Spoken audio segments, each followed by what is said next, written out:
प्रिय श्रोता, नमस्कार। कार्यक्रम वेद पाठशाला में आपका हार्दिक स्वागत है। इस कार्यक्रम में हम परमेश्वर के वचन का विस्तार पूर्वक अध्ययन किया करते हैं, जो आपकी आत्मिक उन्नति के लिए लाभदायक सिद्ध होगा। तो लीजिए सुनते हैं आज का ये संदेश।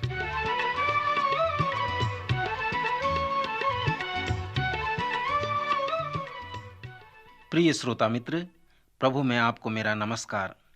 वेद पाठशाला के इस अगले अध्ययन में मैं पुनः आपका स्वागत करता हूं। यह अध्ययन संपूर्ण पवित्र शास्त्र का सर्वेक्षण है। अब हम लूका रचित सुसमाचार का सर्वेक्षण कर रहे हैं। लूका अपने सुसमाचार में बताता है कि यीशु एक उद्देश्य वाला व्यक्ति था। जब भीड़ उस पर गिर पड़ती थी और परमेश्वर का वचन सुनती थी और वह गन्नेसरत की झील के किनारे पर खड़ा था, तो ऐसा हुआ कि उसने झील के किनारे 2 नावें लगी हुई देखी और मछुए उन पर से उतरकर जाल धो रहे थे। उन नावों में से एक पर, जो समौन की थी, चढ़कर उसने उससे कहा, किनारे से थोड़ा हटा ले चल। तब वह बैठकर लोगों को नाव पर से उपदेश देने लगा। जब वह बातें कर चुका तो समौन से कहा, गहरे में ले चल और मछलियां पकड़ने के लिए अपने जाल डाल। समौन ने उसको उत्तर दिया कि हे स्वामी, हमने सारी रात मेहनत की और कुछ न पकड़ा, तो भी तेरे कहने से जाल डालूंगा। और जब उन्होंने ऐसा किया तो बहुत मछलियां घेर आए और उनके जाल फटने लगे। इस पर उन्होंने अपने साथियों को, जो इसकी नाव पर थे, संकेत किए कि आकर हमारी सहायता करो। और उन्होंने आकर दोनों नाव यहाँ तक भर गईं कि वे डूबने लगी थीं। यह देखकर समौन पतरस यीशु के पांव पर गिरा और कहा, हे प्रभु, मेरे पास से जा, क्योंकि मैं पापी मनुष्य हूँ। क्योंकि इतनी मछलियों के पकड़े जाने से उसके और उसके साथियों को बहुत अचंभा हुआ था। और वैसे ही जब्दी के पुत्र याकूब और यूहन्ना के भी, जो समौन के सहभागी थे, अचंभा हुआ। और तब यीशु ने समौन से कहा, मत डर, अब से तू मनुष्यों को पकड़ा करेगा। और वे नावों को किनारे पर ले आए और सब कुछ छोड़कर प्रभु के पीछे हो लिए।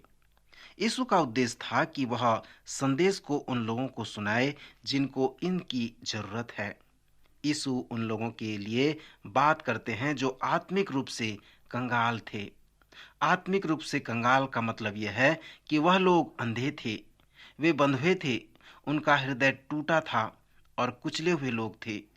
जब प्रभु यीशु ने उन अंधों को संदेश सुनाया तो उसने प्रतिज्ञा की कि वे देखने लगेंगे। जब यीशु ने अपना संदेश उन बंधुओं को सुनाया तो उसने प्रतिज्ञा की वह बंधन से छुड़ाएगा। जब यीशु ने अपना संदेश उन टूटे और पीसे हुए लोगों को सुनाया तो उसने प्रतिज्ञा की वह चंगा हो जाएगा। लूका रचित सुसमाचार के पहले अध्याय में हमने देखा कि यीशु लूका के 4 अध्याय में अपने उद्देश्य की घोषणा करते हैं। लूका के 5वें अध्याय में यीशु ने अपने उद्देश्य को सिद्ध करके दिखा दिया और पूरे लूका रचित सुसमाचार में उस उद्देश्य को उसने अभ्यास करके बताया। पूरे लूका रचित सुसमाचार में हम यह देखते हैं कि यीशु लगातार अपने निमंत्रण को बढ़ाते जा रहे हैं और मेरे और आप जैसे लोगों के लिए कि हम उसके साथी बन जाएं, उसके उद्देश्य को पूरा करने में हम संलग्न हो जाएं। और यीशु लूका में आपसे और मेरे से यह कहते हैं कि आप हमेशा उन लोगों से घिरे रहते हैं जो आत्मिक रूप से अंधे हैं, जो लोग बंधे हुए हैं, जो टूटे मन के, पीसे मन के हैं। आपका जीवन हमेशा उन लोगों के जीवन को विच्छेद करता है जो आत्मिक रूप से कंगाल हैं। नए नियम के अनुसार यीशु मसीह, जो अपने शरीर में इस पृथ्वी पर 33 साल तक था और अब हम में रहता है, जो अब उसके पीछे चलते हैं। यीशु मसीह जब अपने शरीर में था तो वह क्या करना चाहता था? वह अपने घोषणा पत्र का प्रयोग करना चाहता था।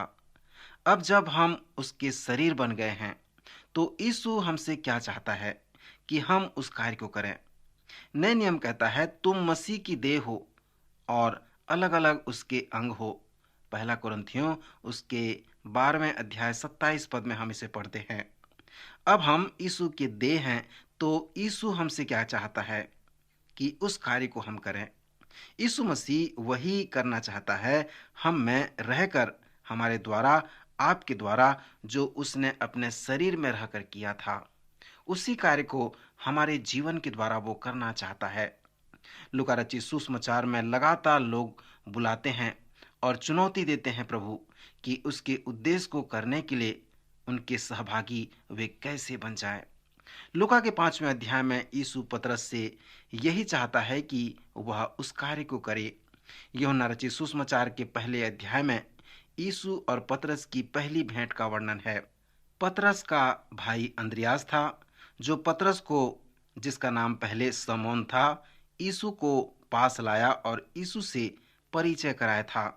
जब समौन यीशु से मिला तो यीशु ने कहा कि मैं तुम्हें पत्थर या चट्टान कहकर बुलाऊंगा।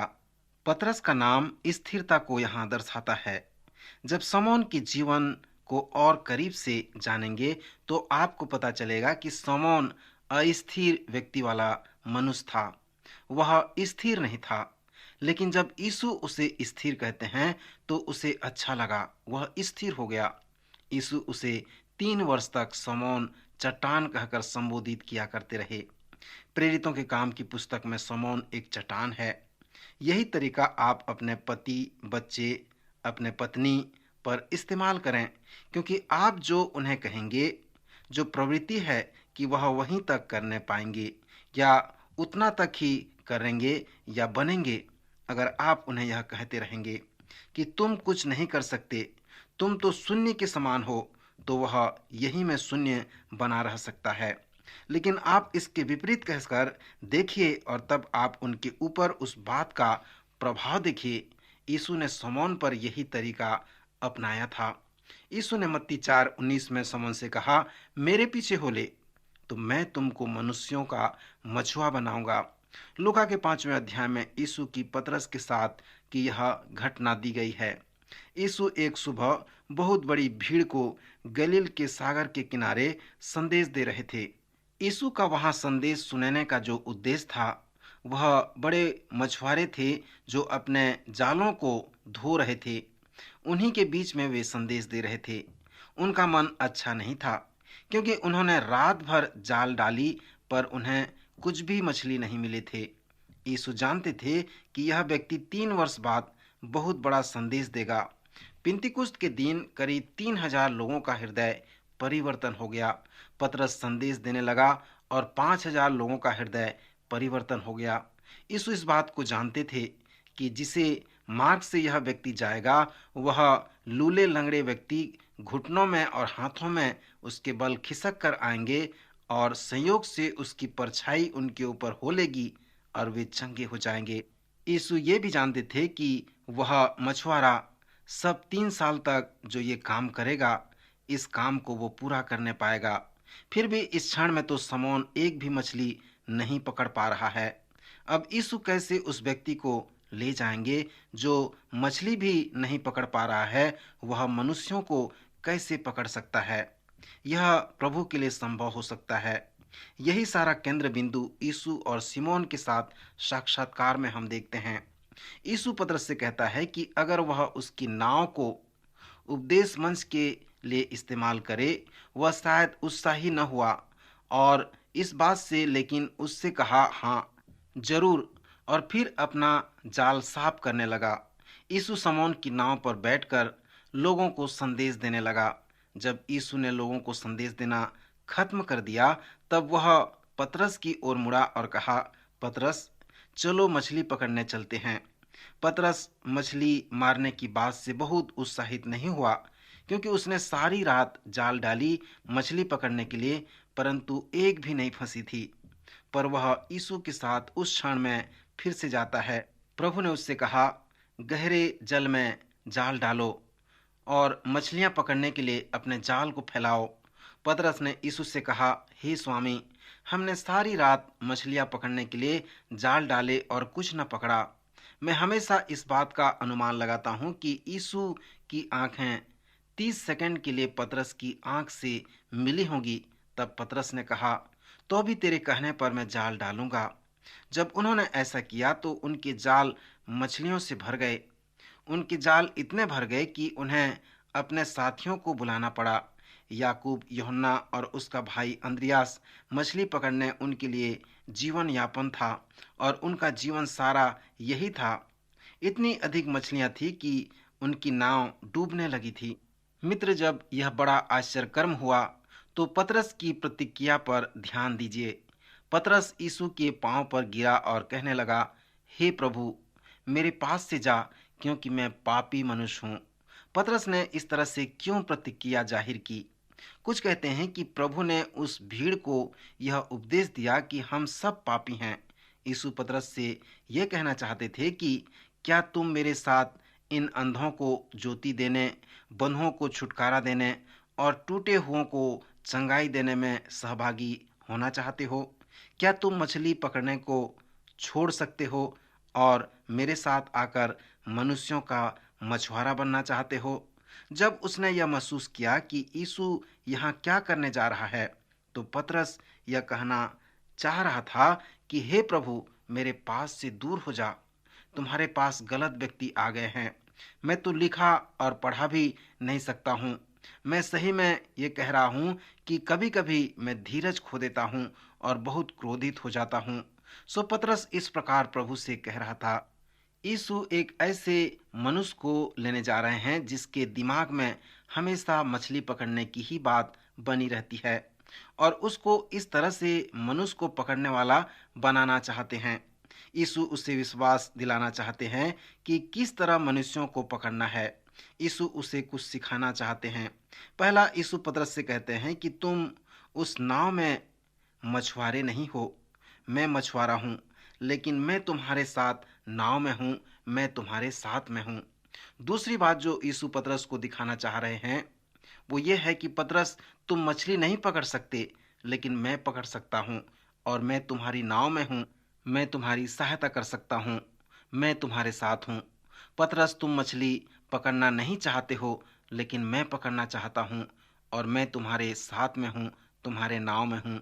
जब नाव मछलियों से भर गई और डूबने लगी तो प्रभु को यह कहने की जरूरत नहीं कि पतरस, तुमने उन मछलियों को नहीं पकड़ा, मैंने पकड़ा, क्योंकि तुम्हारे साथ मैं नाव में था। श्रोता मित्र, आज परमेश्वर इसी प्रकार अपने लोगों को, अपने पीछे चलने वाले विश्वासियों को अपने साथ बुलाता है कि वे भी मनुष्यों का पकड़ने वाले बन जाएं, मनुष्यों को मसीह की राह दिखाने वाले बन जाएं। मेरे मित्र, क्या आप प्रभु के पीछे चल के मसीह के सेवा में संलग्न होना चाहते हैं, पतरस की तरह कार्य करना चाहते हैं? प्रभु आपको आमंत्रित करता है। लूका उसके 15वें अध्याय में हम उसके इस शक्तिशाली उपदेश के द्वारा दो प्रतिक्रिया को देखेंगे। चुंगी लेने वाला और पापी उसके उपदेश पर प्रतिक्रिया की और उन्होंने यीशु के समीप उसके अपने आप को इस प्रकार लिया और एक घेरे में यीशु के चारों ओर उसे बना लिया। लेकिन फरीसियों और धर्म अधिकारियों ने अपने आप को यीशु ने और 10 कदम पीछे हटकर एक घेरा बनाया। आप यहाँ दो घेरे को देखते हैं। यीशु के चारों ओर एक पापियों और चुंगी लेने वालों का घेरा है। तब एक बड़ा घेरा है उस धार्मिक अधिकारियों और लोगों का जो पीछे हट गए हैं और पूछ रहे हैं कि वह उस तरह से लोगों के साथ क्यों मिल रहा है। यीशु इस महान दृष्टांत को बाहरी घेरे यानी धार्मिक लोगों को सिखाते हैं। यीशु उन्हें समझाते हैं कि अंदर के घेरे में क्या हो रहा है और यीशु उन लोगों को बाहरी घेरे में उन्हें अंदर वाले घेरे में आमंत्रित करते हैं कि वह उसके साथ वे सहभागी हो जाएं। यह पूरा दृष्टांत खोई हुई चीजों का दृष्टांत कहलाता है। यीशु इस दृष्टांत को इस प्रकार बताते हैं। एक मनुष्य के पास 100 भेड़ें थीं और उनमें से एक खो जाती है। वह उन 99 को छोड़ जाता है जो खोई नहीं थीं और निकालकर उस एक खोई हुई भेड़ को ढूंढने लगता है। जब उसे वह भेड़ मिल जाती है, वह कहता है, मेरे साथ आनंद करो, क्योंकि मेरी खोई हुई भेड़ मिल गई है। इस रीति से हर समय एक मन फिराने वाले पापी के विषय में स्वर्ग में इतना ही आनंद होता है। यीशु उन धर्मी लोगों से जो बाहरी घेरे में थे कहते हैं, तुम लोग इन अंदर के लोगों को देखते हो और जो कुछ तुम देखते हो वह चुंगी लेने वाले हैं, पापी हैं, वे वेश्याएं हैं, चोर हैं। लेकिन मैं आपको बताना चाहता हूं कि परमेश्वर क्या देखता है। परमेश्वर यह देखता है कि वह लोग खोई हुई भेड़ों के समान हैं। जब कभी भी खोई हुई भेड़ मिलती है, स्वर्ग में बड़ा आनंद होता है। यीशु बाहर के घेरे वालों को चुनौती इस तरह से देते हैं, तुम क्यों नहीं आनंद मनाते हो जब यह खोई हुई भेड़ मिल जाती है। तब यीशु ये खोए हुए की कहानी के बारे में बताते हैं। वो कहते हैं कि एक स्त्री के पास 10 सिक्के थे और एक सिक्का खो गया। उसने झाड़ू उठाई और दीपक को लिया और सारा दिन उस खोए हुए सिक्के को वो ढूंढती रही, और जब तक वह सिक्का नहीं मिल जाता वो ढूंढती रही। जब उसे अपना सिक्का मिल जाता है, वह कहती है, मेरे साथ आनंद मनाओ, मुझे मेरा खोया हुआ सिक्का मिल गया है। इस दृष्टांत के कई संभवतः इस्तेमाल हैं। उनमें से एक है जो मैंने एक वृद्ध व्यक्ति से सुना था। वह इस प्रकार है, उस समय में सगाई दिखाने के समय स्त्री को एक छोटा कपड़ा सिर पर डालना पड़ता था। 10 सिक्कों के साथ जो उसके माथे के सामने लटके रहते हैं, वह 10 सिक्के उसकी ईमानदारी को दर्शाते हैं। अगर वह विश्वास योग्य नहीं है अपने पति के प्रति, तो यह बात अपने पति को बताने के लिए कि वह उन 10 सिक्कों में से एक सिक्के को तोड़ देती है। जब उसका पति रात में आता है और 9 सिक्कों को ही पाता है, तो वह जान जाता है कि उसको समस्या है। अगर इस दृष्टांत का यह अनुवाद है, तो आप इस बात को महसूस कर सकते हैं कि एक स्त्री 10 सिक्कों में से एक खोए हुए सिक्के को, जो उसे गलती से खो गया था, कितनी लगन और परिश्रम से ढूंढ रही होगी। अगर दृष्टांत सच में यही सच रहा, तो लोगों का यह चित्रण है जो लोग खो गए हैं क्योंकि वह पवित्र जीवन नहीं बिता सकते हैं। वह खोई हुई भेड़ नहीं है, लेकिन वह अपने जीवन में पाप के ऊपर विजय नहीं प्राप्त कर पाए हैं। वह स्वतंत्र नहीं हुए हैं। शायद यीशु बाहरी वाले लोगों के से ये कहना चाह रहा था कि कुछ लोग जो अंदर वाले घेरे में हैं, वह बचे हुए हैं, लेकिन वह पवित्र जीवन नहीं बिता पा रहे हैं। वह सच में यीशु के पास उद्धार के लिए नहीं आ रहे थे, वे उसके पास पवित्रीकरण के लिए आते थे। अभिप्राय यह था कि स्त्री के पास सिक्का था और वह खो जाता है और फिर उसे वापस मिल जाता है। यह उस शब्द छुटकारे का चित्रण है जो हमने रूत की पुस्तक में देखा था। जब मैं जवान था तो मैं एक बार एक बस की प्रतीक्षा कर रहा था। उस दिन बहुत ही ठंडा था। मैं अपने घर से 5 किलोमीटर दूर था। मेरे पास सिक्का था जो मुझे मेरे घर तक पहुंचाएगा बस के द्वारा, लेकिन मेरे से वह सिक्का गिर गया और वह लुढ़क कर नाले में चला गया, जो गंदी पानी में गिर गया। वह सिक्का मेरे से 50 सेंटीमीटर दूरी पर था, पर मैं उसके पास नहीं पहुंच सकता था। मैं बहुत परेशान हो गया। एक बूढ़ा आदमी मेरे बगल में छतरी लिए खड़ा था।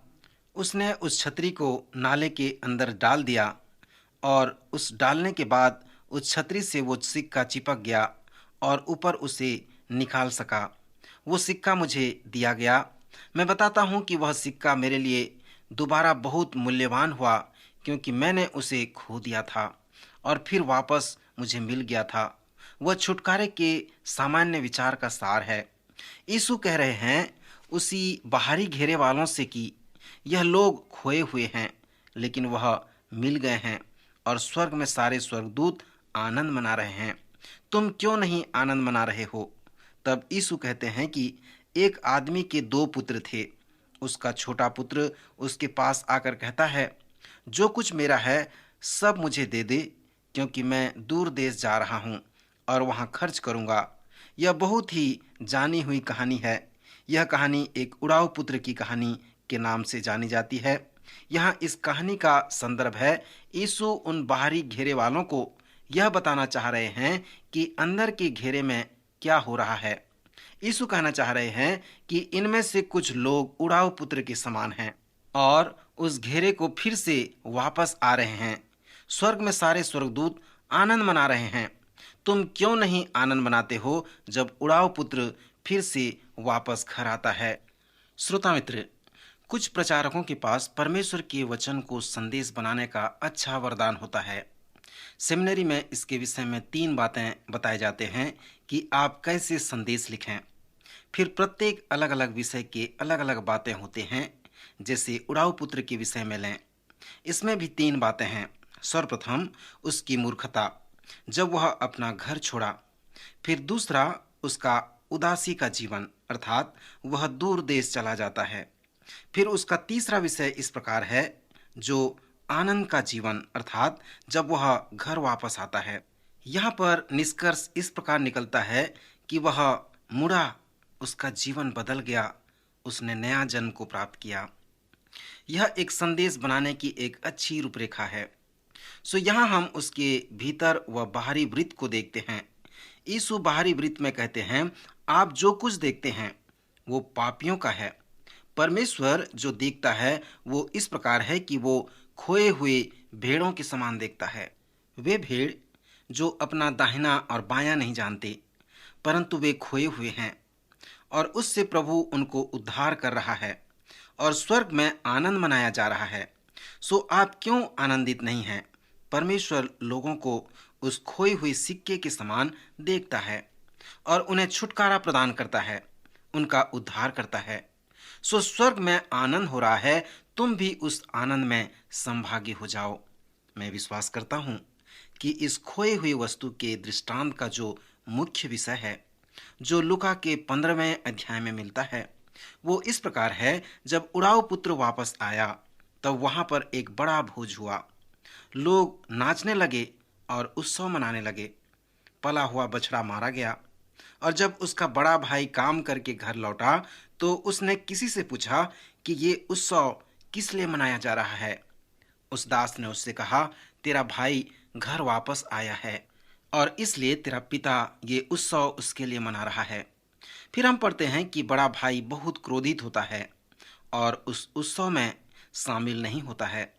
उसके बाद उसका बूढ़ा पिता दौड़ता हुआ बड़े पुत्र के पास भी आता है और उससे भी प्रेम करता है और कहता है, बेटा तू तो हमेशा मेरे साथ रहा और विश्वास योग्य बना रहा और जो कुछ मेरा है वो सब तेरा है, परंतु तेरा भाई खो गया था, अब देख वो मिल गया है। मर गया था पर अब देख वो जी गया है। सो क्यों नहीं इस आनंद में तू संभागी हो जा। सो जब यीशु ने खोई हुई वस्तु के विषय में दृष्टांत दिया तो ऐसा ही बताया। बाहरी वृत्त उसका बड़ा भाई को दर्शाता है। फरीसी व शास्त्री भी उस बड़े भाई के जैसे हैं। पापियों का उद्धार हो रहा है, स्वर्ग में सब आनंद मना रहे हैं, परंतु वे क्रोधित हैं और उस आनंद में भाग नहीं ले रहे हैं और उस भीतरी वृत्त में नहीं आना चाहते हैं। लूका के 15वें अध्याय के दृष्टांत का जो संपूर्ण सार है वो इस प्रकार है कि यीशु भी आज हमें अपने उद्धार के संभागी के आनंद में बुला रहा है कि हम उसके कार्य में मिल जाएं, उसमें संभागी हो जाएं। लूका कहता है कि मसीहा के पास कार्य है। मैं इसलिए आया कि कंगालों को सुसमाचार प्रचार करूं, अंधों को आंखें दूं और कुचले हुओं को छुड़ाऊं। श्रोता मित्र, जब आप लूका के 15वें अध्याय में आएंगे तो आप उसी सच्चाई को अच्छी तरह से देखने पाएंगे। इस खोई हुई वस्तु के दृष्टांत के विषय में यीशु जो कहना चाहते हैं वो ये है कि भीतरी वृत्त से बाहरी वृत्त के लिए संदेश है। क्या आप उस भीतरी वृत्त के आनंद में संभागी होना चाहते हैं? यीशु ने 4थे अध्याय में अपने कार्य के विषय में घोषणा की। उसने 5वें अध्याय में उसे प्रमाणित किया और संपूर्ण लूका रचित सुसमाचार में उसे अभ्यास करके बता दिया। पर यहाँ 15वें अध्याय में जो चुनौती दे रहा है कि क्या तुम मेरे इस कार्य में संभागी होना चाहते हो। इसका मतलब यह है कि आप बाहर जाओ और लोगों को जो अंधे हैं, जो टूटे हुए हैं, जो मेरे प्रेम को नहीं जानते हैं, उन्हें आंखें दो, उन्हें मेरे प्रेम को बताओ। प्रभु इस प्रकार कहता है।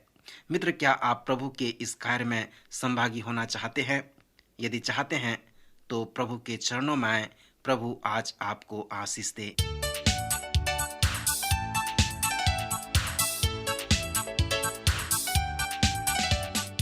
आज का कार्यक्रम सुनने के लिए हम आपको धन्यवाद देते हैं। श्रोताओ, आत्मिक विषय से संबंधित कोई सवाल आपके मन में है तो आप अपने सवालों का जवाब इस पते पर प्राप्त कर सकते हैं। हमारा पता है कार्यक्रम Ved Pathshala, radio Vishwavani, post box number 317, Lucknow 226001, Uttar Pradesh. पता एक बार फिर सुन लीजिए।